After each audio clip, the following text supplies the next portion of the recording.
నమస్కారం నా ఊరు నా వార్తకు స్వాగతం. ఈ నెల 20న ఇడుపులపై నుంచి ముఖ్యమంత్రి వైఎస్ జగన్మోహన్ రెడ్డి బస్ యాత్ర ప్రారంభం కానుందని వైసీపీ నేత సజ్జల రామకృష్ణారెడ్డి తెలిపారు. సిద్ధం సభలు జరిగిన ప్రాంతాలు కాకుండా మిగిలిన ప్రాంతాల్లో బస్ యాత్ర జరుగుతుందన్నారు. సిద్ధం సభలో లక్షలాది మంది పాల్గొన్నారన్నారు. మేనిఫెస్టోలో 99% అమలు చేశామని పేర్కొన్నారు. 4 సిద్ధం సభలతో క్యాడర్ను ఎన్నికలకు సమాయత్తం చేశామన్నారు. ఈ 5 ఏళ్లలో 20 ఏళ్ల అభివృద్ధిని చేసి చూపించామని, సిద్ధం సభలు జాతీయ స్థాయిలో పేరు పొందాయని అన్నారు. దీని కొనసాగింపుగా మేమంతా సిద్ధం పేరుతో జగన్ బస్సు యాత్ర చేస్తారన్నారు. ఇడుపులపై నుంచి బస్సు యాత్ర మొదలు పెడతారని, రాష్ట్రమంతటా ఉన్న కోట్లాది మంది వైసీపీ కార్యకర్తలు కలుస్తారని తెలిపారు. సిద్ధం సభలు జరిగిన జిల్లాల మినహా మిగిలిన జిల్లాలో బస్సు యాత్ర సాగుతుందని ఆయన తెలిపారు. వైఎస్ఆర్ కాంగ్రెస్ పార్టీ అధ్యక్షులు జగన్మోహన్ రెడ్డి గారు ఇడుపులపాయ నుంచి బస్సు యాత్ర ప్రారంభిస్తారు. ఈ బస్సు యాత్ర మొత్తం దేనికోసం, దేన్ని ప్రతిబింబిస్తుంది అంటే, కార్యకర్తలందరినీ మేమంతా సిద్ధం అని సమాయత్తం చేయడం కోసం, సన్నద్ధం చేయడం కోసం ఎన్నికల సమరానికి ఆయన వాళ్ళను మోటివేట్ చేసే దిశగా ఈ కార్యక్రమం నడుస్తుంది. లక్ష్యం ఎంటైర్ రాష్ట్రమంతటా ఉన్న లక్షలాది మంది, కోట్లాది మంది అభిమానులు, వైఎస్ఆర్ కాంగ్రెస్ పార్టీ కార్యకర్తలు ఎన్నికల యుద్ధానికి సమాయత్తం అని చెప్పి డిక్లేర్ చేసే సందర్భం. ఇవి వరుసగా ఎక్కడైతే సిద్ధం సభలు జరిగిన పార్లమెంట్ నియోజకవర్గాలు వదిలి మిగిలిన నియోజకవర్గాల్లో చేయాలని నిర్ణయించింది పార్టీ. అందులో ఉజ్జాయింపుగా 27వ తేదీ మొదలైతే నోటిఫికేషన్ వచ్చిన ఏప్రిల్ 18, 1-2 రోజులు వీలైతే తర్వాతకు అక్కడికి ఈ బస్సు యాత్ర ఎండ్ చేసి, అప్పటికి వీలైనంత వరకు ఈ 4 పార్లమెంట్ నియోజకవర్గాలు తీస్తే మిగిలినవి చాలా వరకు కవర్ అవుతాయి. అలాగే వాటిలో ఎక్కడ అవసరమో, ఎక్కడ అవకాశం ఉందో డిపెండింగ్ ఆన్ పార్లమెంట్ దీన్ని బట్టి ప్లాన్ చేసి వీలైనంత వరకు అన్నీ కవర్ చేస్తాం. ఆ తర్వాత నోటిఫికేషన్, నామినేషన్లు మొదలైనప్పటి నుంచి ఇంకా రెగ్యులర్ ఏవైతే సభలు ప్లాన్ చేసి ఎన్నికల సభలకు వాటికి ముఖ్యమంత్రి గారు. ఉమ్మడి నెల్లూరు జిల్లా సూళ్లూరుపేటలోని మదీనా టపాసుల తయారీ కేంద్రంలో భారీ పేలుడు చోటు చేసుకుంది. కూలీలు టపాసులు తయారు చేసిన క్రమంలో ఒక్కసారిగా పేలుడు సంభవించింది. ఈ ఘటనలో 6 మంది బాణాసంచా తయారీ కూలీలకు తీవ్ర గాయాలయ్యాయి. ఇందులో 3 పరిస్థితి విషమంగా ఉంది. తీవ్రంగా గాయపడిన వారిని మెరుగైన వైద్యం కోసం చెన్నైకు తరలించారు. ప్రమాదంలో గాయాల పాలైన బాణాసంచి తయారీ కూలీలు జార్ఖండ్, బీహార్ రాష్ట్రాలకు చెందిన వారుగా గుర్తించారు. సంఘటనా స్థలానికి చేరుకున్న అగ్నిమాపక సిబ్బంది మంటలను ఆర్పే ప్రయత్నం చేస్తున్నారు. కేసు నమోదు చేసుకున్న పోలీసులు దర్యాప్తు ప్రారంభించారు.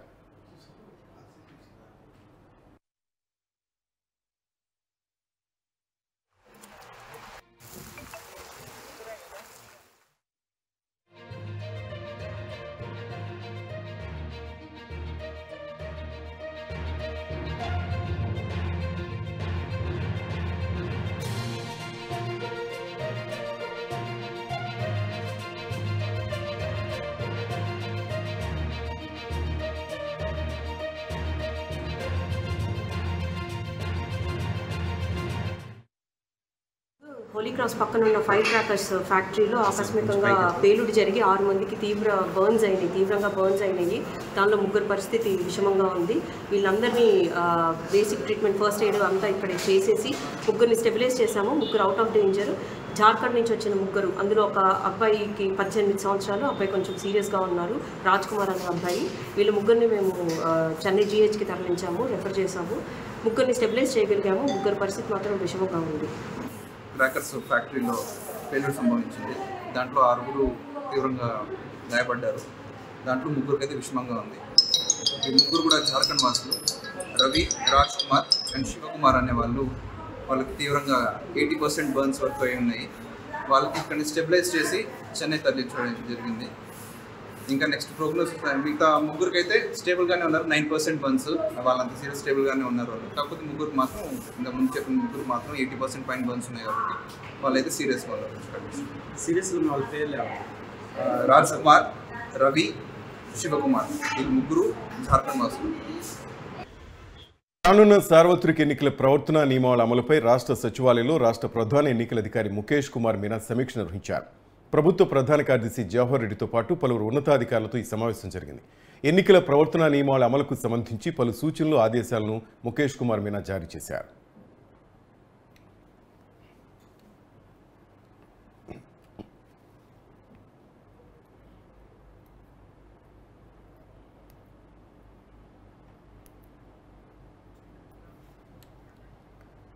ఆంధ్రప్రదేశ్లో టీడీపీ జనసేన పార్టీలతో పొత్తు ఖరారు చేసుకున్న బీజేపీ ఇప్పుడు అభ్యర్థుల ఎంపికపై కసరత్తు చేస్తోంది. ఇప్పటికే రాష్ట్ర స్థాయిలో అభ్యర్థుల ఎంపిక పూర్తయినట్టు తెలుస్తుండగా ఆ లిస్టును బీజేపీ అధిష్టానం ఫైనల్ చేయాల్సింది. ఇందుకోసమే AP BJP chief Purandeswari Delhi వెళ్లారు. తన పర్యటనలో బీజేపీ జాతీయ నేతలతో ఆమె సమావేశం కానున్నారు. లోక్సభ అసెంబ్లీ అభ్యర్థుల ఖరారుపై బీజేపీ అధిష్టానంతో చర్చించనున్నారు పురంధేశ్వరి. ఇప్పటికే సిద్ధం చేసిన ప్రతిపాదనలు హైకమాండ్ ముందు ఉంచి ఫైనల్ చేయనున్నారు.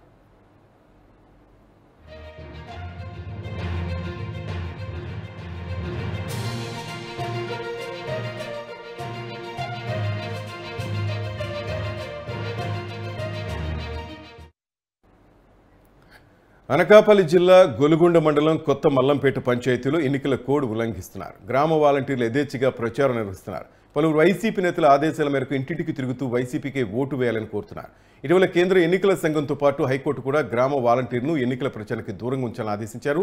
మండల ఎన్నికల అధికారులు కూడా పట్టించుకోకపోవడం స్థానికంగా చర్చనీయాంశంగా మారింది.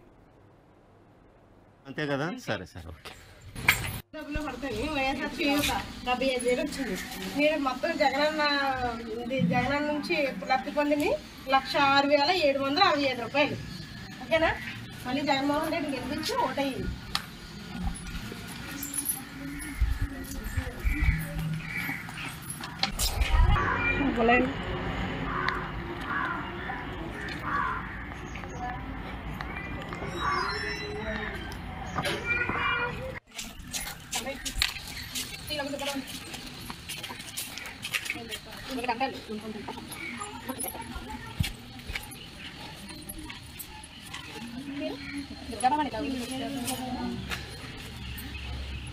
ఓట్లు అడుగుతున్నారు కదా, ఓట్లు అడిగా హక్కు మీకు లేదు కదా తల్లి. మీరు ఏంటంటే పథకాల వరకు చెప్పడానికే తప్ప కానీ ఓట్లు అడగడానికి లేదు కదా.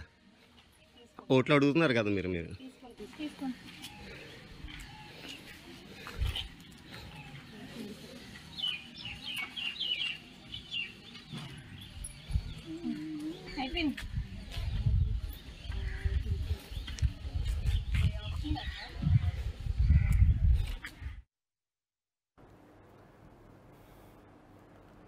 నెల్లూరు జిల్లా పొదలకూరు మండలం తాటిపర్తిలో క్షుద్ర పూజలు కలకలు రేపాయి. గ్రామంలో పొలాలకు వెళ్లే దారిలో గుర్తు తెలియని వ్యక్తులు క్షుద్ర పూజలు చేసిన ఆనవాళ్లు కనపడడంతో గ్రామస్తుల భయాందోళనకు గురవుతున్నారు.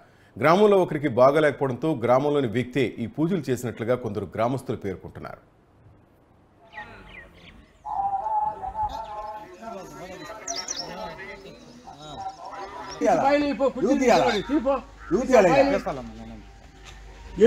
ఎవరు తెమ్మని రా కుర్చీని, దాన్ని ఎవరు చేసారు అది కూడా చెప్పు. నువ్వు కాకపోతే ఎవరు చేసారు?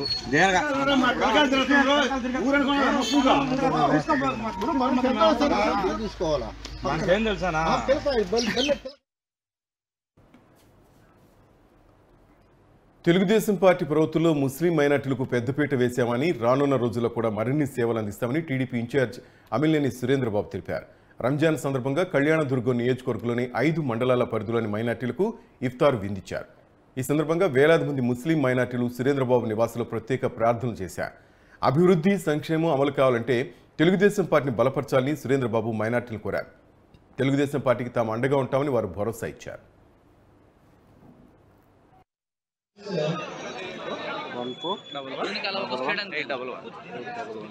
అన్ని కౌంటర్స్ సర్వింగ్ స్టార్ట్ చేయండి. అన్ని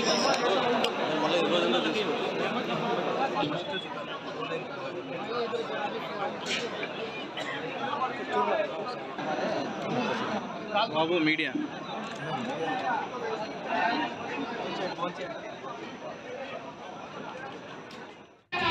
రంజాన్ మాస శుక్రవారం మొదటి శుక్రవారం. ఎందుకంటే నాకు మొదటి నుంచి రంజాన్ మాసంలో ఇలా చేయడం నా సాంప్రదాయం. మేము పద్ధతిగా ఎప్పుడు కూడా చేస్తూ ఉన్నాం. ఎందుకంటే ఎప్పుడు చేసినా కూడా రంజాన్ మాసంలో ఏదో ఒకటి చేయగలిగితే మా కంపెనీ కూడా ఇన్ని సంవత్సరాలు గ్రో అయింది. ఇప్పుడు కూడా ఈ రంజాన్ మాసంలో రాజకీయంగా ప్రవేశం చేసి నేను ఎమ్మెల్యే అభ్యర్థిగా ఇక్కడ కంటెస్ట్ చేయడం జరుగుతుంది. అందులో భాగంగా కూడా వీళ్ళ ఆశీర్వాదాలన్నీ కూడా ఈ నియోజకవర్గంలో కూడా అభివృద్ధి పనులన్నీ బాగా చేయించుకునేటువంటి ఉన్నాయి. ఎందుకంటే వాళ్ళు ప్రతిరోజు అల్లాని ప్రార్థిస్తారు. అల్లా ఆశీర్వాదం ప్రతి ఒక్కరికి కూడా అవసరం. ఆ దాంట్లో దీవెనగానే ఈరోజు మేమందరం కూడా నేను ఈరోజు వాళ్ళకందరికీ గుంటూరు పశ్చిమలో టౌన్ ప్లానింగ్ అధికారులు సిబ్బంది ప్రదర్శించిన అత్యుత్సాహం వివాదాస్పదమైంది. ఇంటికి కట్టుకున్న టీడీపీ జెండాలు సైతం తొలగించాలని ప్రయత్నించారు టౌన్ ప్లానింగ్ అధికారులు. అలా తొలగించాలంటే ముందు వైసీపీ నాయకుల ఇళ్ల దగ్గర పెట్టిన భారీ ఫ్లెక్సీలు, బ్యానర్లు, జెండాలను, తోరణాలు కూడా తొలగించాలని టీడీపీ తెలుగు యువత నేతలు డిమాండ్ చేశారు.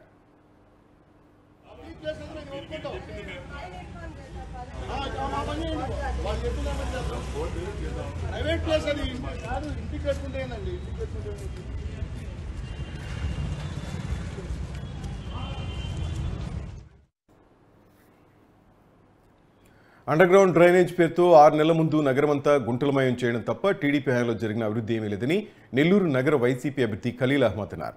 నెల్లూరు నగర నియోజకవర్గ పరిధిలోని 3వ డివిజన్ ప్రాంతంలో పర్యటించిన ఆయన గడప గడపకు తిరుగుతూ రానున్న ఎన్నికల్లో వైసీపీకి ఓటు వేసి మరోసారి గెలిపించాలంటూ ప్రజలను అభ్యర్థించారు. నెల్లూరు పార్లమెంట్ అభ్యర్థిగా పోటీ దిగిన విజయసాయిరెడ్డి నెల్లూరు జిల్లా కోసం ప్రత్యేక మేనిఫెస్టోను రూపొందిస్తున్నారన్నారు. వైసీపీ మరోసారి గెలిస్తే నెల్లూరు బెంగళూరుకు ధీటుగా అభివృద్ధి చెందుతుందని తెలిపారు. గత ప్రభుత్వానికి ప్రస్తుత ప్రభుత్వానికి మధ్య వ్యత్యాసాలను ప్రతి ఒక్క పౌరుడు గుర్తిరిగి ఓటు వేయాలని సూచించారు.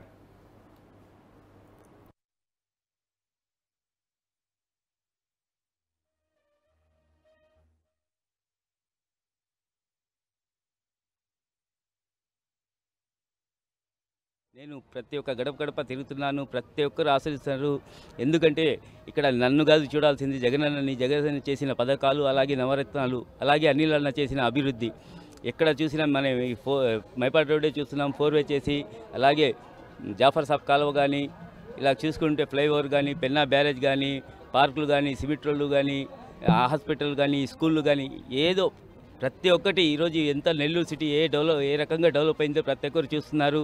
తప్పకుండా జగనన్న ఆశీర్వాదంతో వైఎస్ఆర్ కాంగ్రెస్ పార్టీ నెల్లూరు సిటీ అభ్యర్థిగా తప్పకుండా మంచి మెజార్టీతో గెలుస్తాం. అలాగే మన ఎంపీ విజయసాయిరెడ్డి గారు వచ్చిన నెల్లూరు సిటీకి తప్పకుండా ఆయన ఒక రోల్ మోడల్ ఆంధ్ర దేశానికే. ఆయన జగన్మోహన్ రెడ్డి తర్వాత ఆయనే నెంబర్ 2 నాయకులు. ఆయన ఈరోజు నెల్లూరు జిల్లాకి ఒక ప్రత్యేక మేనిఫెస్టో కూడా తయారు చేస్తున్నారు. నెల్లూరు సిటీని ఒక మోడల్ సిటీగా తయారు చేస్తారని చెప్పారు. తప్పకుండా ఆయన చేసింది చెప్తారు. తప్పకుండా మనము జగనన్న ఆశీస్సులతో, అలాగే విజయసాయిరెడ్డి ఆశీస్సులతో ఈరోజు ముందుకు పోతున్నాం. తప్పకుండా నెల్లూరు జిల్లానే కాదు, నెల్లూరు సిటీని కూడా బాగా అభివృద్ధి చేసుకుందాం. తప్పకుండా ఏం మిగిలి ఉన్నాయి పనులు. తప్పకుండా కాకినాడ కాజా, బందర్ లడ్డు, ఆత్రేయపురం పూతరేకులు ఇంతేనా? పెనుగొండ కజ్జికాయలు, మాడుగుల హల్వా, భీమిలి మామిడి తాండ్ర, తాపేశ్వరం మడత కాజా, కత్తిపూడి కరకాజం, ఇలా చెప్పుకుంటూ పోతే ఆంధ్రప్రదేశ్లో మధురాన్ని పంచే ప్రాంతాలు ఎన్నో ఉన్నాయి. ఎన్నో ఏళ్ల క్రితం పుట్టిన ఈ రుచులు ఖండాంతరాల్లోనూ నోరూరిస్తున్నాయి. బయట ప్రపంచానికి తెలియని ఎన్నో రుచులు ఆంధ్రప్రదేశ్లో ఉన్నాయి. వాటిలో రేణిగుంట ఆప్పం ఒకటి. ఉదయం 6 గంటల నుంచే భోజన ప్రియులకు స్వాగతం పలికే ఈ ఆప్పం రుచి అద్భుతమనే చెప్పాలి. సుదూర ప్రాంతాల నుంచి తిరుమల వచ్చే యాత్రికులు ఇక్కడ ఆప్పం రుచి చూడకుండా వెళ్లరు. 35 సంవత్సరాలుగా అల్పాహార ప్రియులను ఆకర్షిస్తున్న ఈ రేణిగుంట ఆప్పం వివరాలేంటో మీరు చూడండి ఒకసారి. తిరుపతి జిల్లా రేణిగుంటలో 35 సంవత్సరాలుగా అమ్మ ఆప్పం రుచి చూడని వ్యక్తి ఉండరు. వాస్తవానికి ఆప్పం కేరళ వంటకం. కేరళలో ఈ ఆపాన్ని కొబ్బరి పాలతో కలిపి తింటారు. హోటల్ నిర్వాహకుల ద్వారా ఆంధ్రాకు పరిచయమైన ఈ ఆపాన్ని 3 దశాబ్దాల క్రితం తిరుపతి పరిసర ప్రాంతాలకు రుచి చూపించింది రేణిగుంటలోని అమ్మ ఆప్పం సెంటర్. మొదట తిరుపతి పట్టణ పరిసరాలకు మాత్రమే పరిచయమైన ఈ ఆపం క్రమంగా ఇతర జిల్లాల వాసులకు, పొరుగు రాష్ట్రాల ప్రయాణికులకు పరిచయమై తన రుచితో కట్టిపడేసింది. తిరుపతి టెంపుల్ సిటీ కావడంతో ఆంధ్రప్రదేశ్ నుంచే కాకుండా తెలంగాణ, తమిళనాడు, కర్ణాటక, మహారాష్ట్ర నుంచి యాత్రికులు వస్తుంటారు. తిరుపతికి రైల్లో వచ్చే ప్రయాణికులకు ముందుగా స్వాగతం పలికే పట్టణం రేణిగుంట. రేణిగుంట రైల్వే స్టేషన్ పక్కన గత 35 ఏళ్లుగా ఓ కుటుంబం టిఫిన్ సెంటర్ నిర్వహిస్తోంది. ఈ టిఫిన్ సెంటర్లో ఆపం ప్రత్యేకం. వాళ్ళ ఇంటి పేరే ఆపాలని పెట్టేసుకున్నారంటే ఆ ఆపం వారికి ఎంత పేరు తెచ్చిపెట్టిందో అర్థమవుతుంది కదా. మామూలుగా చాలా టిఫిన్ సెంటర్లో గ్యాస్ పొయ్యి ఉపయోగించి టిఫిన్ తయారు చేస్తారు. కానీ ఇక్కడ కట్టెలు పొయ్యి వాడటం వల్ల ఈ ఆపం అంత రుచిగా ఉంటుందని అంటుంటారు.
కస్టమర్లను విపరీతంగా ఆకర్షించి టిఫిన్ సెంటర్ను గుర్తుపట్టడానికి ఎలాంటి బోర్డు ఉండదు.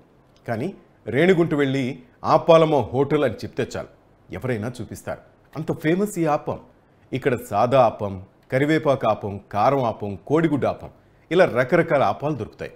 దీంతోపాటు చికెన్, మటన్, పాయ, నాటుకోడి వంటి నాన్ వెజ్ కూడా ఉంటుంది. ఉదయం 6 గంటలకే మొదలయ్యే ఈ టిఫిన్ సెంటర్ మధ్యాహ్నం 12 గంటల వరకు ఉంటుంది. ఈ ఆపం తినడానికి రేణిగుంట చుట్టుపక్కల ప్రాంతాలైన తిరుపతి, శ్రీకాళహస్తి నుంచి కూడా వస్తుంటారు. రేణిగుంట మీదుగా వెళ్లే అత్యధిక మంది ప్రయాణికులు ఈ టిఫిన్ హోటల్ వెతుక్కుని వచ్చి మరీ రుచి చూసి వెళ్తుంటారు. రేణిగుంట విమానాశ్రయానికి ఉదయం పూట వచ్చే వివిఐపి సెలబ్రిటీలు కూడా ఇక్కడ ఆగి ఈ ఆపం రుచి చూసి వెళ్తుంటారని హోటల్ నిర్వాహకులు తెలిపారు. 35 సంవత్సరాల క్రితం మొదలుపెట్టిన తమ టిఫిన్ సెంటర్లో అనేక రకాల నాన్ వెజిటేరియన్ ఐటమ్స్ కూడా లభిస్తాయని, ఒక్కో ఐటెంను ఒక్కో ధరకు విక్రయిస్తామని తెలిపారు. సినీ ప్రముఖులైన మంచులక్ష్మి, విష్ణు, మనోజ్ అయితే ఈ ఆపం తినకుండా తిరుపతికి వెళ్లరు. స్టార్ హీరోయిన్ రకుల్ ప్రీత్ సింగ్, మంచులక్ష్మి తిరుపతి వెళ్ళినప్పుడు ఇక్కడ ఆపం తిని వారితో సెల్ఫీ కూడా తీసుకున్నారు.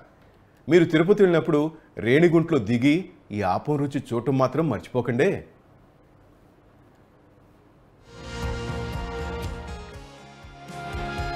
హాయ్, నా పేరు లావణ్య. నేను ఒక ట్రావెల్ అండ్ ఫుడ్ బ్లాగర్. తిరుపతిలో ఉంటాను. సో రేణిగుంటలో ఆపం షాప్ ఉంది. ఇది చాలా ఫేమస్, చాలా క్రౌడెడ్గా ఉంటుంది. ఇక్కడ టేస్ట్ చాలా బాగుంటుంది. సో మేమైతే వెరీ ఫ్రీక్వెంట్గా వస్తాము. చాలా టేస్టీగా ఉంటుంది. ఖచ్చితంగా ఇక్కడ రేణిగుంటకు వచ్చి అమ్మ ఆపం ట్రై చేయండి, బాగుంటాయి. అండ్ చాలా క్రౌడెడ్ ఉంటుంది. చికెన్ అయితే ఫేమస్ ఇక్కడ, బట్ నేను వెజిటేరియన్. చట్నీ కూడా చాలా టేస్టీ ఉంటుంది. సో చట్నీతో తినడానికి నేను వస్తాను. టేస్ట్ బాగుంది, చాలా హాట్గా ఇస్తారు. నాకైతే నచ్చింది. ఎగ్ ఆపం కదా, మనం ప్రాసెస్ అంతా కూడా చూడొచ్చు ఎలా చేస్తారో. సో ఇంట్రెస్టింగ్గా కట్టెల పొయ్యి మీద చేస్తారు. సో అందుకే టేస్ట్ ఎక్కువ వస్తుంది. మేబీ మంత్కి ఒకసారి అలా వస్తాము. ఒక 2-3 ఇయర్స్ నుంచి తెలుసు. ఇది చాలా ఫేమస్ ప్లేస్ రేణిగుంట మొత్తానికి. మాది ప్రొద్దుటూరు అండి. మేము రేణిగుంటలోకి వచ్చినాము. తిరుపతిలో పని ఉంటే రేణిగుంటలోకి వచ్చినాము. రేణిగుంటలో ట్రైన్ దిగి టిఫిన్ సెంటర్కి వచ్చాము. అద్భుతమైన ఐటమ్స్ ఉన్నాయి ఇక్కడ. చికెను, తర్వాత దోశ, మసాలా దోశ, కరేపాకు దోశ, దాని తర్వాత చికెన్, మటన్ కర్రీ బ్రహ్మాండంగా ఉన్నాయి. చాలా సంతోషంగా ఉంది తిని. బాగా అభినందిస్తున్నాం హోటల్కు. చాలా క్రౌడ్ ఉంది, బ్రహ్మాండంగా జరుగుతుంది, మంచి టేస్ట్ ఉంది. వడలు మొత్తం ఏ ఐటమ్ తీసుకున్నా మంచిగా ఉన్నాయి, చాలా బాగున్నాయి. చాలా సంతోషం. అంటే బ్రేక్ఫాస్ట్ ఎక్కడ బాగుంటుంది అంటే మనకు తిరుపతి పోయే రూట్లో కార్నర్లో ఇక్కడ టిఫిన్ బాగుంటుంది అనేసి ఒక ఫ్రెండ్ చెప్పడం జరిగింది. ఇక్కడ విచ్చేసి మేము ఇడ్లీ కానీ దోశ కానీ ఇక్కడ తినడం జరిగింది. తర్వాత ఆల్ వెరైటీస్ నాన్ వెజ్తో సహా అన్నీ ఉన్నాయి ఇక్కడ. చికెన్, మటను, పాయ, ఎగ్ దోశ, కరేపాకు దోశ, ఇడ్లీ అద్భుతంగా అయింది టిఫిను. రేట్ ఎక్కువే కానీ కొంచెము లేక దానికి తగ్గట్టుగా ఉంది, బ్రహ్మాండంగా ఉంది. దీనికి ఎవరైనా రేణిగుంటకు వస్తే మిస్ చేసుకోవద్దండి. నా పేరు ఆపాల సూర్య అండి. రేణిగుంట మాది. మేము 35 సంవత్సరాలు షాప్ పెట్టి ఆపం అంగడి పెట్టి మోహన్ బాబు గారు, ఎమ్మెల్యేలు, ఎంపీలు, మినిస్టర్లు అందరూ వస్తుంటారు. రకుల్ ప్రీత్ సింగ్, సుమన్ గారు అందరూ వస్తుంటారు. సెలబ్రిటీస్ అంతా వస్తుంటారు. ఒక ఎగ్ ఆపం 35 రూపాయలండి. చికెన్ వచ్చి 120, మటను, పాయ, నాటుకోడి 230 రూపాయలండి. ఇది కేరళ ఫుడ్ అండి. ఇది కాకపోతే వాళ్ళు టెంకాయ పాలతో వాడుతున్నారు. మేము ఆల్టరేషన్ చేసి దీనికి మటను, చికెను, పాయ అన్ని కాంబినేషన్ పెట్టి ఇట్లా ఫేమస్ చేసినాం. ప్రజలందరూ బాగుంది అన్నారు. కాకపోతే లేట్ అంటారు. వచ్చినప్పుడు ఇంకా 5 నిమిషాలు వెయిట్ చేయాల్సిందే. ఇక్కడికి కంపల్సరీ 5 నిమిషాలు వెయిటింగ్ అనేది ఉంటుందండి.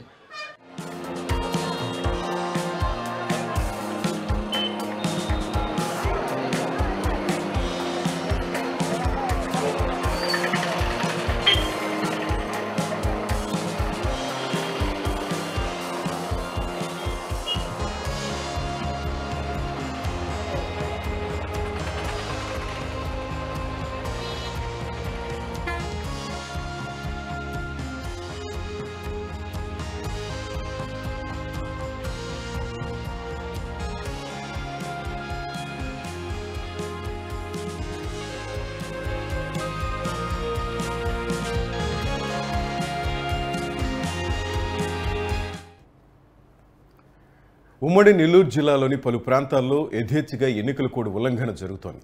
కోడ్ అమల్లోకి వచ్చి 72 గంటలు గడుస్తున్నా నాయుడుపేట ప్రభుత్వ వైద్యశాలలో జగన్ ఫ్లెక్సీలు, బోర్డు తొలగించలేదు. కోవూరు మండలంలోని రేషన్ పంపిణీ వాహనాలపై జగన్మోహన్ రెడ్డి స్టిక్కర్లు తొలగించకుండా అధికారులు చోద్యం చూస్తున్నారు. ఎన్నికల కోడ్ అమల్లోకి వచ్చిన మరుసటి రోజునే పూర్తిగా అన్ని పార్టీల ఫ్లెక్సీలను, స్టిక్కర్లను తొలగించమని ఆదేశాలు జారీ అయినా స్థానిక అధికారులు పట్టించుకోకపోవడంపై విమర్శలు వెల్లువెత్తుతున్నాయి.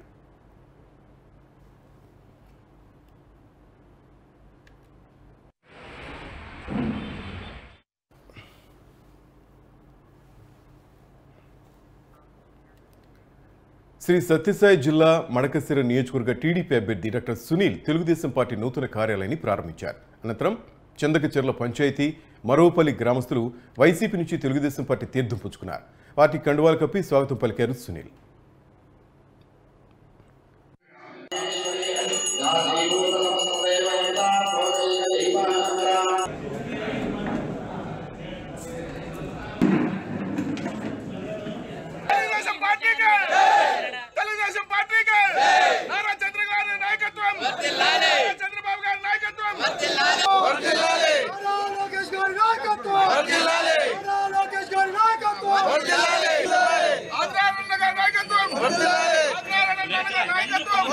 ఇప్పటిదాకా వైఎస్ఆర్సీపీ ప్రభుత్వం చేసినటువంటి అరాచకాలు అలాగే అవినీతిని తట్టుకోలేక ఈరోజు మడకశిరను అభివృద్ధి చేయాలంటే చంద్రబాబు నాయుడు గారు రావాలి, తెలుగుదేశంలో ఉండాలనే ఉద్దేశంతో ఈరోజు తెలుగుదేశం పార్టీలోకి చేరడం జరిగింది. గతంలో మాజీ ఎంపీపీగా మాజీ మండల కన్వీనర్గా పనిచేసినటువంటి కొంజప్పన్న గారు, అలాగే ప్రస్తుత సర్పంచ్ దేవలా నాయకన్ గారు, అలాగే వాలంటీర్లు, ఆయకట్టు ప్రెసిడెంట్లు మల్లేశప్పన్న, నాగరాజు వీళ్ళందరూ తెలుగుదేశం పార్టీ పట్ల ఆకర్షితులై ఈరోజు దాదాపు వీరి ఆధ్వర్యంలో 300 నుంచి 400 మంది ఈరోజు తెలుగుదేశం పార్టీలోకి చేరడం జరిగింది. వాళ్ళందరికీ స్వాగతం చెప్తా ఉన్నాను. స్వాగతం అన్న, అందరం కలిసి తెలుగుదేశం పార్టీ అభ్యున్నతి కోసం పనిచేద్దాము. నారా చంద్రబాబు నాయుడు గారిని ముఖ్యమంత్రిగా గెలిపించుకొని మడకశిరను అభివృద్ధి చేసుకుందాము. అలాగే మీతో పాటు ఇంకా ఎంతమంది ఉంటే అంతమందిని వైఎస్ఆర్సీపీలో నుంచి టీడీపీలో చేరే విధంగా ప్రయత్నం చేయాలని నేను కోరుతా ఉన్నానన్న. తప్పకుండా మేమందరం హిందూపురం పార్లమెంటు స్థానానికి తన అభ్యర్థికి ఎంపిక చేసేందుకు బోయి శాంతమ్మ సీఎం జగన్మోహన్ రెడ్డికి ధన్యవాదాలు తెలిపారు. సీఎం జగన్ తన నమ్మి వెనుకబడిన వర్గానికి ఎంపీ స్థానాన్ని కేటాయించినందుకు సంతోషంగా ఉందన్నారు. అన్ని వర్గాల వారిని కలుపుకుని ఎన్నికల్లో విజయం సాధిస్తామన్నారు. మరే మాట కొరకు మనల్ని వాడుకునే కొరకు మాత్రం ఎస్సీలు, ఎస్టీలు, బీసీలు, మైనార్టీలు అంటాను. కానీ చెప్పిన మాట ప్రకారంగా ఈరోజు వైఎస్ జగన్మోహన్ రెడ్డి అన్న మన సీఎం గారు చెప్పిన మాట ప్రకారంగా 50% మనకు బీసీలకు, ఎస్సీలకు, ఎస్టీలకు, మైనార్టీలకు అధిక స్థానాలు ఇచ్చి మనల్ని కూడా గౌరవయుతంగా గౌరవ స్థానంలో చూడడం ఈరోజు జరిగింది. మన పార్టీలో మనమంతా కూడా ఈరోజు వెనుకబడిన వర్గానికి చెందితే కూడా మనకు ప్రాధాన్యత అనేది మొదటిగా వైఎస్ఆర్ కాంగ్రెస్ పార్టీలో కనపడతా ఉంది. మహిళా పక్షపాతి జగన్మోహన్ అన్న అదేవిధంగా చెప్పిన మాట ప్రకారం 50% మహిళలకు రిజర్వేషన్ కల్పించినారు. మన ఒక పార్లమెంట్లోనే ముగ్గురికి, మన హిందూపురం సమన్వయకర్త దీపికమ్మ గారికి, అదేవిధంగా మన పెనుగొండ సమన్వయకర్త అయిన మన మినిస్టర్ ఉషా శ్రీచరణ్ అక్క గారికి, మరియు హిందూపురం పార్లమెంట్ ఆత్మకూరు ఎమ్మెల్యే విక్రమ్ రెడ్డి అనుచరుడు కిషోర్ రెడ్డి నుంచి తమను కాపాడాలంటూ గిరిజనులు పోలీసులను ఆశ్రయించారు. ప్రభుత్వం తమకిచ్చిన భూమిని ఖాళీ చేయాలంటూ బెదిరింపులకు పాల్పడుతున్నారని ఆరోపించారు. కిషోర్ రెడ్డి భార్య నుంచి తమకు కాపాడి న్యాయం చేయాలని గిరిజనులు కోరారు.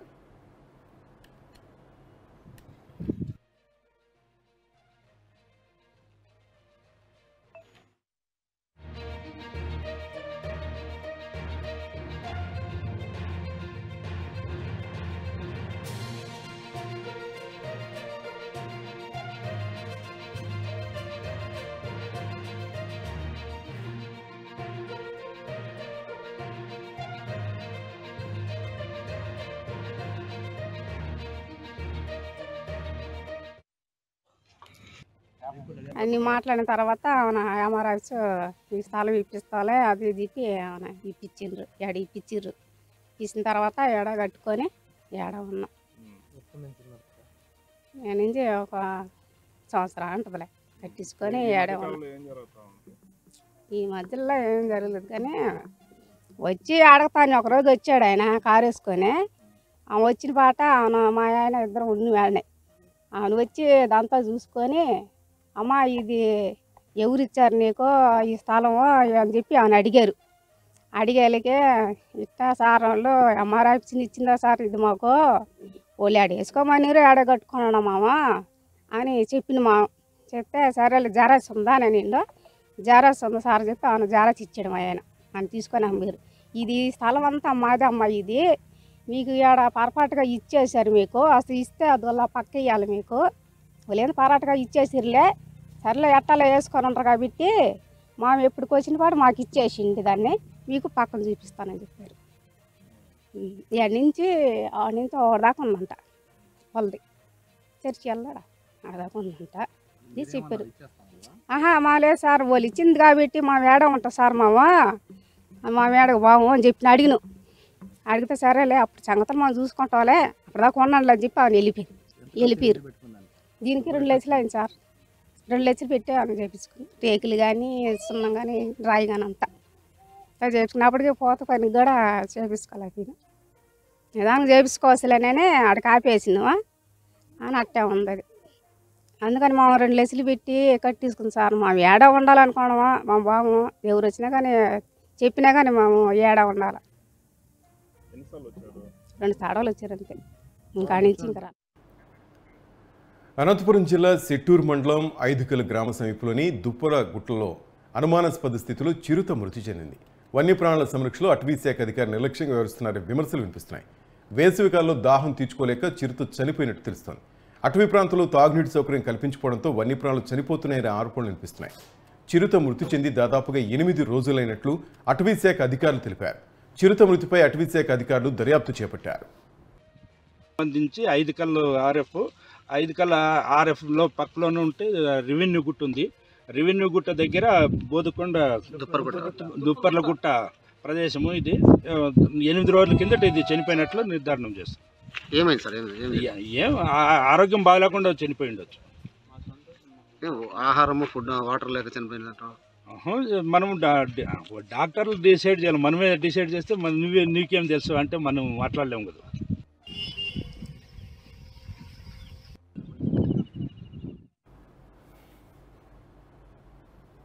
పల్నాడు జిల్లా మాచర్ల పట్టణంలోని 10వ వార్డుకి చెందిన తెలుగుదేశం పార్టీ కార్యకర్త వీర్ల సురేష్కు చెందిన మారుతి వాహనాన్ని గుర్తు తెలియని దుండగులు తగులబెట్టారు. తన ఇంటి ముందు కారు పార్కింగ్ చేసేందుకు స్థలం లేకపోవడంతో ఇంటికి సమీపంలోని సెయింట్ జేవియర్ స్కూల్ గేట్ ముందు పార్కింగ్ చేసిన సురేష్ అర్ధరాత్రి 1 గంట సమయంలో మంటల్లో కారు తగలబడుతూ ఉంటాన్ని గమనించి ఆయన కూతురు సురేష్కి సమాచారం ఇచ్చింది. అప్పటికి కారు పూర్తిగా దగ్ధమైంది. పోలీసులు కేసు నమోదు చేసి దర్యాప్తు చేస్తున్నారు.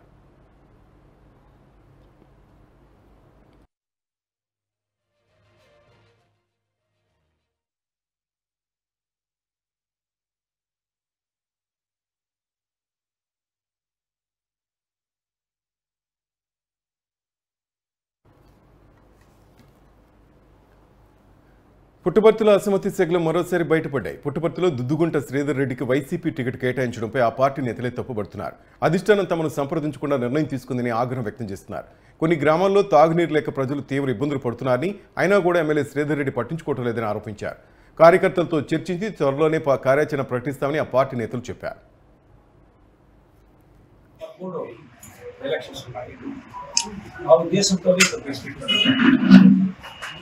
మేమంతా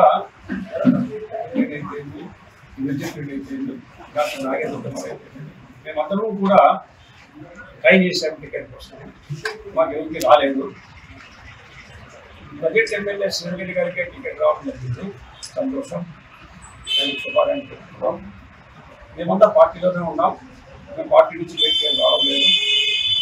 కాకపోతే మేమంతా కష్టపడి శ్రమలో వచ్చి పార్టీని ఈ 2 సంవత్సరాల నుంచి పుస్తకాలపై మోసుకొని తిరుగుతూ శ్రమలో వచ్చి పార్టీని డెవలప్ చేశాము. మాకు ఇక్కడ ఒకటి ఎందుకు మమ్మల్ని సంప్రదించలేదు? మీకు అనౌన్స్ చేసి కూడా 2 డేస్ అయింది, ఇంతవరకు మమ్మల్ని ఎవరు సంప్రదించలేదు, మాకు ఎప్పుడు కూడా రాలేదు. సో మేము ఏం చేయాలా అనేది ఇంకా భవిష్యత్ కార్యక్రమాలను నిర్ణయించుకొని తర్వాత మళ్ళా పత్రికా ముందుకు వస్తాము.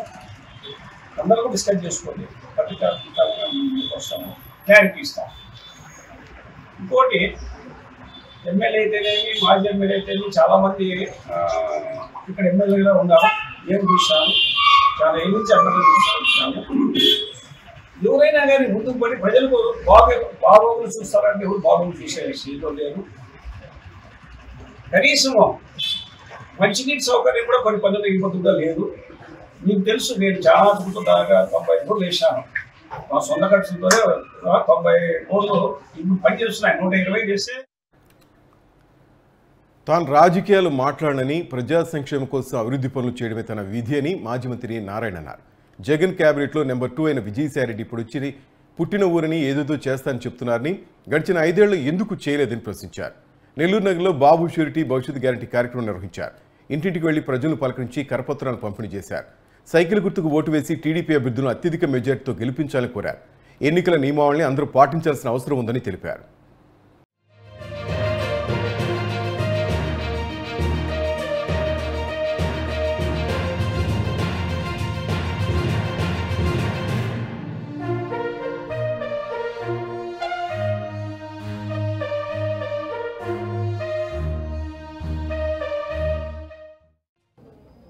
ఈరోజు అందుకనే ప్రజలు ఎక్కడ పోయినా ఇక్కడికి వస్తే ప్రతి ఒక్కరు ఏం కోరుకుంటున్నారంటే, సార్ మీరు ఆ రోజు 2015లో దగ్గరుండి చేశారు, ఆ తర్వాత నుంచి ఇద్దరికి ఒక చుక్క నీరు లేదు, ఎన్నోసార్లు వర్షాలు వచ్చినాయి, తుఫాన్లు వచ్చినాయి, ఇలా యాక్చువల్గా పరిపాలన చేయడం జరిగింది. నెల్లూరులో డెవలప్మెంట్ అంటారా, మీకు అందరికీ తెలుసు. నేను ఇప్పుడు ముందు చెప్పలా, చేసి తర్వాత మాట్లాడా. నేను మాటల మనిషిని కాదు. ఇప్పుడు కొందరు వచ్చి కంటెస్ట్ చేస్తున్నారు, వాళ్ళు వచ్చి నేను అది చేస్తా ఇది చేస్తా అని చెప్తున్నారు. మేము మీ ఊరు మనిషిని, నేను నెల్లూరు మనిషిని, నేను అది చేస్తే ఇచ్చా. ఎందుకు చేయలేదు 5 సంవత్సరాల పరిపాలనలో? 5 సంవత్సరాల పరిపాలన నెంబర్ 2 అయిన ఎంపీ గారు, ఇప్పుడు విజయసాయిరెడ్డి గారు ఇక్కడ కంటెస్ట్ చేస్తున్నారు, ఆయన నెంబర్ 2. జగన్మోహన్ రెడ్డి క్యాబినెట్లో నెంబర్ 2. ఎందుకు డెవలప్ చేయలేదు 5 సంవత్సరాలు? ఎందుకు అండర్ గ్రౌండ్ సివరేజ్ కంప్లీట్ చేసి దోమల్లేని నెల్లూరు నగరం ఎందుకు చేయలేదు? సంగం బ్యారేజ్ నుంచి అన్ని కోట్లతో తెస్తే ఎందుకు దాన్ని కంప్లీట్ చేయలేదు? అదేవిధంగా నెక్లెస్ రోడ్ ఎందుకు పూర్తి చేయలేదు సెకండ్ ఫేజు? అదేవిధంగా ఎన్నో వర్క్స్ టేకప్ చేసాం. అన్నా క్యాంటీన్స్ ఎందుకు వదిలేస్తారు చెప్పండి? చక్కగా పేదలు భోంచేసేది. పేదలు నిరుపేదలు ఉదయాన్నే వర్క్స్ పోయేవాళ్ళు, కూలీ నాలికి పోయేవాళ్ళు, ఇంట్లో వంట చేసుకొని బాక్సులో వెతుకొని పోవటం కష్టమనే దాంతో అన్నా క్యాంటీన్స్ పెట్టాం. తెలుగుదేశం పార్టీ బీజేపీ నేతల సహకారంతో తిరుపతిలో గెలుపు సాధిస్తామని జనసేన తిరుపతి అభ్యర్థి ఆరణి శ్రీనివాసులు ధీమా వ్యక్తం చేశారు. పార్టీ అధినేత నాయకత్వం దిశానిర్దేశంతో ముందడుగు వేస్తున్నట్లు ఆయన వెల్లడించారు. తిరుపతిని అన్ని విధాలుగా అభివృద్ధి చేస్తామన్న ఆరణి శ్రీనివాసులతో మా ప్రతినిధి Haribabu face to face. Janasena BJP కూటమి అభ్యర్థిగా జంగాలపల్లి శ్రీనివాసులు తిరుపతిలో పోటీ చేస్తున్నారు. ఈ నేపథ్యంలో ఆయన తిరుపతిలోని ఎన్జిఓ కాలనీలో పార్టీ కార్యాలయాన్ని ఈరోజు అధికారికంగా ఓపెన్ చేసి పార్టీ నాయకులు కార్యకర్తలతో ఒక చిన్న సమావేశాన్ని కూడా నిర్వహిస్తున్నారు. మనతో పాటు జంగాలపల్లి శ్రీనివాసులు ఉన్నారు. ఆయన అడిగారు, సార్ ప్రధానంగా ఈ ఎన్నికల్లో ఎలాంటి వ్యూహంతో మీరు ఎన్నికల్లోకి వెళ్ళబోతున్నారు? ప్రజలను ఏమి చెప్పి ఒప్పించి ఓట్లు వేయించగలబోతున్నారు? ఇప్పుడు జనసేన సిద్ధాంతాలు ఉన్నాయి, తెలుగుదేశం పైన ఒక నమ్మకం ఉంది, జనసేన పైన ఒక అపారమైన నమ్మకం ఉంది. అన్నిటికంటే మోడీ గారి సహాయ సహకారాలు అందిస్తారనే ఒక ఆశాభావం కలిగింది. ఈ 3 శక్తులు కూడా ఉపయోగించుకొని ఆంధ్ర రాష్ట్రాన్ని నాయకులు అభివృద్ధి చేస్తారు. తిరుపతి పట్టణాన్ని నాకు అప్పగించిన బాధ్యతను, తిరుపతి పట్టణాన్ని అన్ని రంగాలలో అందరికీ న్యాయంగా అభివృద్ధి చెందే విధంగా చేయాలనే ఒక ముఖ్య ఉద్దేశంతోనే ఒక అనుభవజ్ఞుడిగా ఈ తిరుపతి పట్టణానికి రావడం, ఖచ్చితంగా అవన్నీ కూడా చేసి చూపిస్తాననేసి కూడా తెలియజేస్తున్నాం. గతంలో ప్రజారాజ్యం పార్టీలో ఈ చిత్తూరు జిల్లా ఇన్ఛార్జిగా మీరు కొనసాగిన నేపథ్యానికి ఇప్పుడున్న పరిస్థితులకి ఏమైనా మార్పులు చేర్పులు ఏమైనా కనిపించాయి? ఇప్పుడు చూస్తున్నాం, రోజు రోజుకు ఒక్కొక్క మార్పులు వస్తున్నాయి. ప్రజారాజ్యం పార్టీలో రాలేకపోయాము, కాంగ్రెస్ పార్టీ వచ్చింది. కాంగ్రెస్ పార్టీలో ఎలా అభివృద్ధి జరిగిందో అందరికీ తెలిసింది.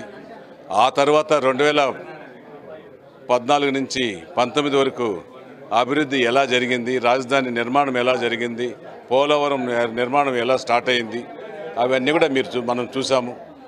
2019 నుంచి 2024కు రాజధాని ఏమి అభివృద్ధి చెందింది, ఆ రోజు నుంచి వేసిందంతా శిథిలావస్థలోకి వచ్చాయి. పోలవరం ప్రాజెక్టు గోదావరి వరదలు వస్తే కొట్టుకుపోయేసాయి. ఇటువంటి కార్యక్రమాలు ఈ 5 ఏళ్ల కాలంలో జరిగినాయి. కాబట్టి ఈ అపారమైన అనుభవాన్ని అందరు నాయకులను ఒప్పించుకొని రాబోయే 5 ఏళ్లలో తెలుగుదేశం అనుభవజ్ఞుడు చంద్రబాబు నాయుడు, పవన్ కళ్యాణ్ కలిసి కేంద్ర సహకారం తీసుకొని ఆంధ్ర రాష్ట్రాన్ని ముందుకు తీసుకొని తిరుపతి పట్టణాన్ని అభివృద్ధి చేసే దిశగా బాధ్యత అప్పగించారు. ఖచ్చితంగా కూడా తిరుపతి పట్టణ అభివృద్ధికి ప్రజలకు అందుబాటులో ఉండి అన్ని సౌకర్యాలు చేసేందుకు ముందుంటాననేసి కూడా తెలియజేస్తున్నాను. అంటే జనసేన అంటే ఇప్పటి వరకు స్టార్ ట్యాగ్ మాత్రమే జనాలకు తెలుసు. గాజు గుర్తు ఎన్నికల సంఘం ఇచ్చినా కూడా ఇప్పటి వరకు పార్టీ నాయకులు కానీ కార్యకర్తలు కానీ గాజు గుర్తుకు ఓటు వేయమని చెప్పిన అడిగే పరిస్థితి కాకుండా స్టార్ ట్యాగ్ మాత్రమే జనాల్లో తీసుకెళ్ళడం జరిగింది. ఆ స్టార్ ట్యాగ్ కాదు, ఓటు పడాలంటే గాజు గుర్తు కావాలని చెప్పి చూపించేదానికి మీరు ఎలాంటి వ్యూహం ఎత్తుకోబోతున్నారు, ఎలాంటి ప్రణాళిక తీసుకోబోతున్నారు? దానికి రాష్ట్రమంతా కూడా పవన్ కళ్యాణ్ గారు 10-13 సంవత్సరాలుగా ఈ గ్లాస్ గుర్తుంది. ఈ గాజు గ్లాసుని ప్రజల్లోకి తీసుకెళ్ళడానికి ఇంకా బృహత్తరమైన పథకాలు రుచించారు. పబ్లిక్ మీటింగ్లలో మాట్లాడుతున్నారు. జనసేన అంటే గాజు గుర్తు అనేసి ముద్రపడింది. ఖచ్చితంగా కూడా గాజు గ్లాసు ప్రతి ఒక్కరికి అవసరం. ప్రతి ఒక్కరు మనిషి బతకాలనుకుంటే నీళ్లు తాగాలి. నీళ్లు తాగాలంటే గాజు గ్లాస్ కావాలి. గ్లాసు లేనిది మిగతా మనిషి ఒకరోజు నీళ్లు తాకపోతే 2 రోజులు తాకపోతే మనిషి చనిపోతాడు. మిగతా ఏది లేకపోయినా బతికే అవకాశాలు ఉన్నాయి. కాబట్టి గాజు గ్లాసు ఉండే గుర్తులలో కన్నిటికంటే పవన్ కళ్యాణ్ పవర్ ఎలా ఉందో అటువంటి పవర్ను ఉపయోగించి గాజు గ్లాసుని పెట్టాడు. గాజు గ్లాస్ అనేది సామాన్యుడు కింద నుంచి ముసలాడు ప్రాణం పోయేటప్పుడు నీళ్లు పోయాలంటే గ్లాసులో నీళ్లు పోయాలి. కాబట్టి గ్లాస్ అందరికీ అందుబాటులో ఉంటుంది. అందరూ కూడా గ్లాసును గుర్తుపెట్టుకుంటారు. ముందుకు తీసుకెళ్లే బాధ్యత మాది.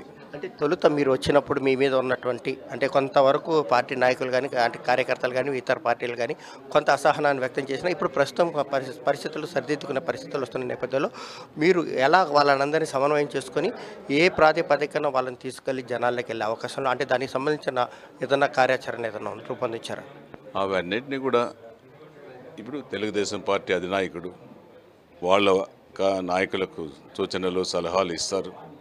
వాళ్లకు పదవులు ఇస్తారు. మళ్ళా అవన్నీ కూడా చెప్పడం జరిగింది.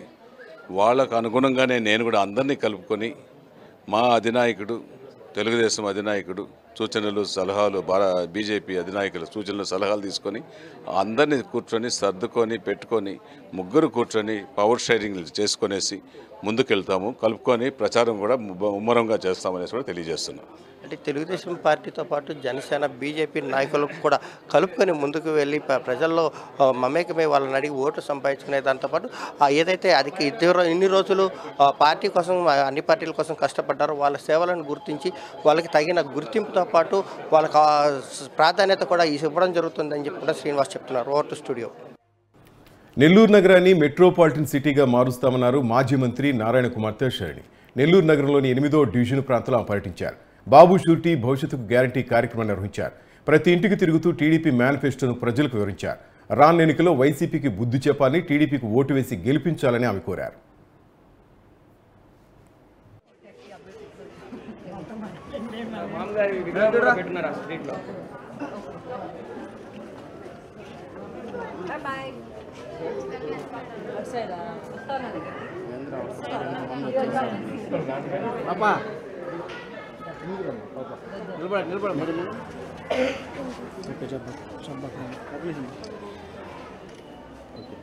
Okay madam.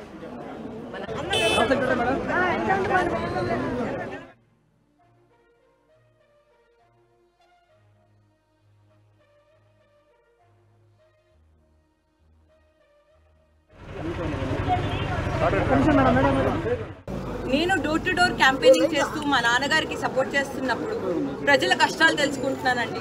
ఆ కష్టాల్లో పేద ప్రజలు ఒకటి చెప్తున్నారు, మురిక్కాల నుంచి డైరెక్ట్గా వాటర్ గుడిసెలోకి వచ్చేస్తుంది, నివసించడానికి చాలా కష్టంగా ఉందని. అది నిజమండి. మా నాన్నగారు కూడా ఇలాగే ఉన్నారు చిన్నప్పుడు. సో ఖచ్చితంగా నారాయణ గారికి కష్టాలు తెలుసు. నారాయణ గారు మినిస్టర్గా ఉన్నప్పుడు under ground drainage system start చేశారు. అది 90% కంప్లీట్ అయిందండి. మా నాన్నగారు మళ్ళీ మినిస్టర్గా వస్తే, ఎమ్మెల్యేగా వస్తే నారాయణ గారు ఫస్ట్ చేసే ఒకటి under ground drainage system complete చేయడం. ఎందుకంటే నెల్లూరులో చాలా అంటే చాలా దోమలు ఉన్నాయండి.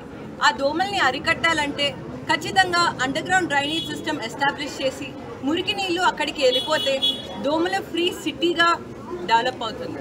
టీడీపీ ప్రభుత్వం పార్క్స్ డెవలప్ చేశారు. ప్రధాని నరేంద్ర మోడీ హాజరైన చిలకలూరుపేట ప్రజాగళం సభ భద్రతలో నిర్లక్ష్యం వహించిన పోలీసు ఉన్నతాధికారులపై చీఫ్ ఎలక్షన్ కమిషన్ తక్షణమే చర్యలు తీసుకోవాలని శ్రీకాకుళం నియోజకవర్గం టీడీపీ ఇన్ఛార్జ్ మాజీ ఎమ్మెల్యే లక్ష్మీదేవి కోరారు. లక్షలాది మంది జనం తోసుకొస్తుంటే నియంత్రించవలసిన పోలీసులు చోద్యం చూడటం దేనికి సంకేతమని ఆమె ప్రశ్నించారు.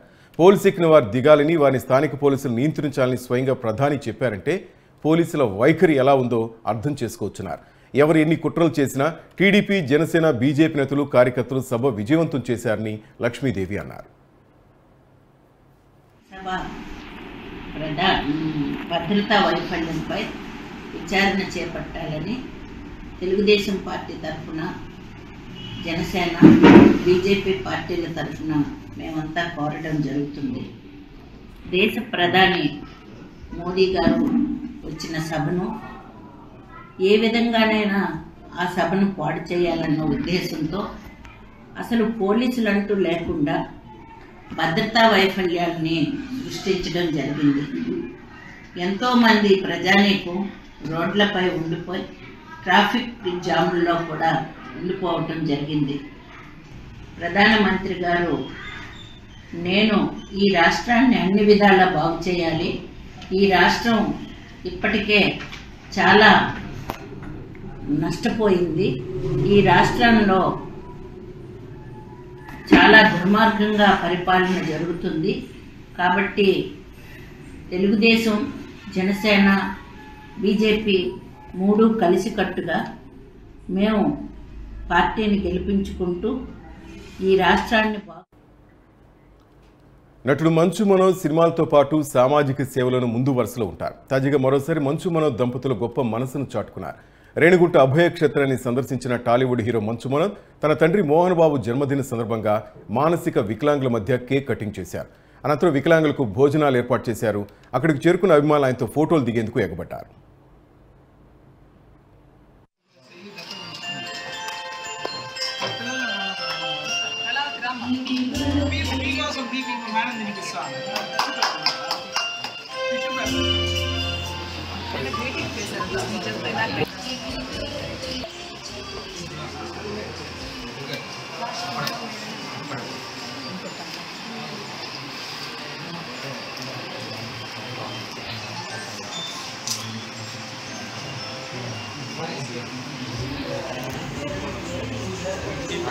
We're all very happy as if మా బ్రదర్ మా వాళ్ళు అనుకున్న ఫీల్తో మేము చూస్తూ ఉంటాము. మీరు ఇవాళ మేడంతో రావడము, మేడంని తీసుకొని రావడము చాలా సంతోషంగా ఉంది. మీ చేతుల మీదుగా ఇవాళ సార్ పుట్టినరోజుని సెలబ్రేట్ చేస్తూ మా యొక్క సంప్రదాయాన్ని అభినందిస్తూ we all wish you many more happy returns of day అభయ క్షేత్రానికి ప్రతి సంవత్సరం రావడం జరుగుతుంది నాన్నగారు పుట్టినరోజు సందర్భంగా. అలాగే ఏదైనా పండుగలు వచ్చినా ఇది వచ్చినా ఇక్కడ మాకు దేవుడు చిన్న ఒక హెల్ప్ చేసేదానికి ఒక ఆపర్చునిటీ ఇచ్చారు. అండ్ మాకు ఎంతో ఆనందం ఇక్కడికి వచ్చి ఇలాగ గొప్పగా మేడం వచ్చేసి ఎన్నో సంవత్సరాలుగా ఆవిడ సొంత పిల్లల్లాగా, సొంత తల్లిదండ్రులలాగా ప్రతి ఒక్కరిని వచ్చి ఇక్కడ చూసుకుంటున్నారు, ఫిజికలీ ఏబుల్డ్ వాళ్ళని. And really it's a great thing. సొంత వాళ్ళని రోడ్డు మీద వదిలేసి వెళ్ళిపోయే కాలంలో వాళ్ళని తీసుకొచ్చి సొంత వాళ్ళలాగా ఒక ఇల్లు ఇచ్చి ఒక జీవితాన్ని ఇస్తున్నారంటే అది రియలీ దేవుడి కంటే గొప్ప అండి. ఇలా చేసే దేవుళ్ళు ఎక్కడ ఉండరు, మీ రూపంలో ఉంటారు. ఇలాగా అది ఇంప్రూవ్ అవుతూ ఉంటుంది టైం టు టైం. ఇలా లోకంలో ఇంకా కొంచెం బ్యాలెన్స్ ఉందంటే లోకంలో ఒక మంచి వైపు అది మీలాంటి గొప్ప వాళ్ళ వల్ల అండి. Thank you. అండ్ ఎంతోమంది ఇది స్ఫూర్తిగా తీసుకొని ప్రతి ఒక్కరూ మీ వంత వరకు మీ ఎంత అవుతుందో మీ చుట్టుపక్కల ఉన్న వాళ్ళని ఆదుకుంటారని కోరుకుంటున్నాను. నా వల్లైంది నేను చేస్తున్నాను, మీ వల్లైంది కూడా మీరు అందరూ చేయాలని ఆ శివుడిని ప్రార్థిస్తున్నాను.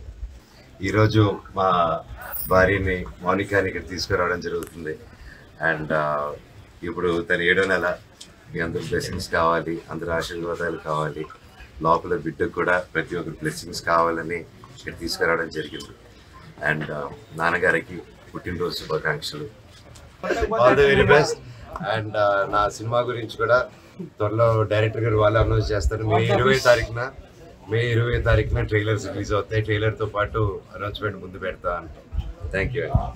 ఇలాంటి మంచి కార్యక్రమాలు మా చేతుల మీద మరి రాబోయే సంవత్సరాల్లో కూడా జరపాలని కోరుకుంటూ, అలాగే ఇక్కడ ఆర్ఫన్ స్కూల్లో జరుగుతున్న ఈ మంచి కార్యక్రమానికి మేడం కూడా మంచి ఎంకరేజ్మెంట్ ఇచ్చి ప్రతి ఒక్కరు ఎంకరేజ్ చేయాలని.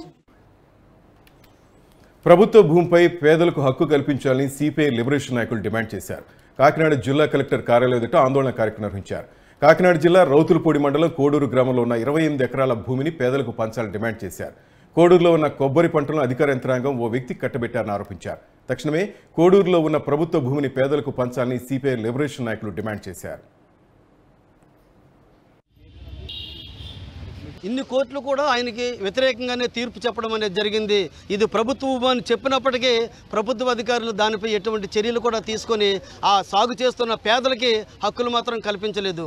ఇటీవలి కాలంలో ఆయన మళ్ళీ హైకోర్టు లీగల్ సెల్ నుండి ఒక తప్పుడు ఆర్డర్ కాపీ తీసుకొచ్చి పేదలు సాగు చేసుకుంటున్నటువంటి సర్వే నెంబర్ భూమి 274/1 సర్వే నెంబరు ఆ ఆర్డర్ కాపీలో లేకపోయినప్పటికీ అక్కడ స్థానిక DT SI గారు పేదలను భయపెట్టి తప్పుడు కేసులు పెట్టించి పేదలను భయపెట్టి ఆ దాంట్లో ఉన్న కొబ్బరి పంటని అప్పచెప్పడం అనేది జరిగింది. సో కోడూరు పలపసావరం కలిపి పేదలందరూ ఏకమయ్యి మరి భూములు చేసుకోవడం జరుగుతూ ఉంది.